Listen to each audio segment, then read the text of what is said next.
21শে March মাওবাদীদের জীবনের শেষ অধ্যায়। 20 তারিখ এমনই হুঙ্কার দিয়েছিলেন কেন্দ্রীয় স্বরাষ্ট্রমন্ত্রী অমিত শাহ। এবার সেই কথারই বাস্তবায়ন একেবারে হাতে গরমে দেখা যাচ্ছে। কি দেখা যাচ্ছে না, এবার ছত্তিশগড়ের দান্তেওয়াড়ায় 3 জন মাওবাদীকে নিকেশ করা হলো আজই। এই নিয়ে এখনো পর্যন্ত গত 5 দিনের তৃতীয় সাফল্য নিরাপত্তা বাহিনীর।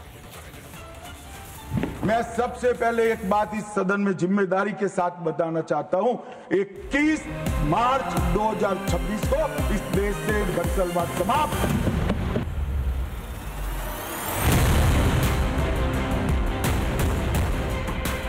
लाल সন্ত্রাসের কপিনে আরো এক পেরেক। ছত্তিশগড়ের দান্তেওয়াড়াতে খতম 3 মাওবাদী। জঙ্গলে মাওবাদীরা লুকিয়ে আছে। গোপন সূত্রে এই খবর পেয়ে এলাকায় চিরুনি তল্লাশি চালায় নিরাপত্তা বাহিনী। গোটা এলাকা ঘিরে ফেলা হয়। মঙ্গলবার সকালে শুরু হয় দুপক্ষের সংঘর্ষ। নিরাপত্তা রক্ষীদের লক্ষ্য করে গুলি চালাতে থাকে মাওবাদীরা। পাল্টা গুলি চালাতেই খেল খতম। 3 রক্তবীজের।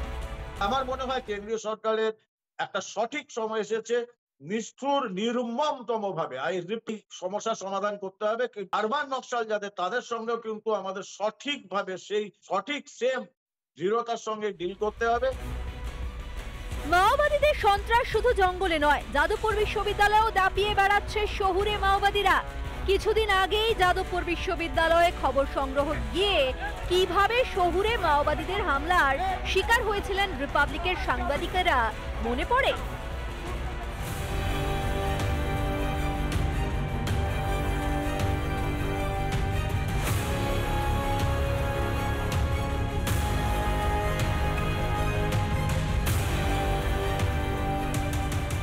একদিকে দান্তেওয়াড়ার গভীর জঙ্গল, অন্যদিকে কলকাতার শিক্ষাঙ্গন।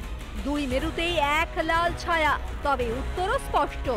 বন্দুকের নল হোক বা শহুরে নকশালদের গুন্ডামি, সরকার যে শেষ দেখে ছাড়বে অমিত শাহের সেদিনের বার্তাতেই তা স্পষ্ট। মাওবাদীদের বন্দুকের জবাব মিলছে বন্দুকেই। কেন্দ্রীয় স্বরাষ্ট্রমন্ত্রীর 21শে মার্চের সময়সীমা আগেই নড়ে চড়ে বসেছে প্রশাসন। লক্ষ্য একটাই, মাও অধ্যায়ের রীতি। একের পর এক মাওবাদীকে খতম করে কেন্দ্রের বার্তা স্পষ্ট, বন্দুক তোলার জায়গা আর নেই। রিপাবলিক বাংলা।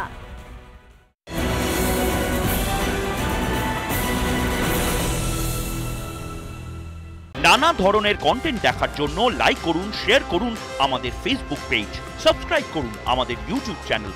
পাশাপাশি অন্যান্য ব্রেকিং নিউজের জন্য অবশ্যই চোখ রাখুন রিপাবলিক বাংলায়।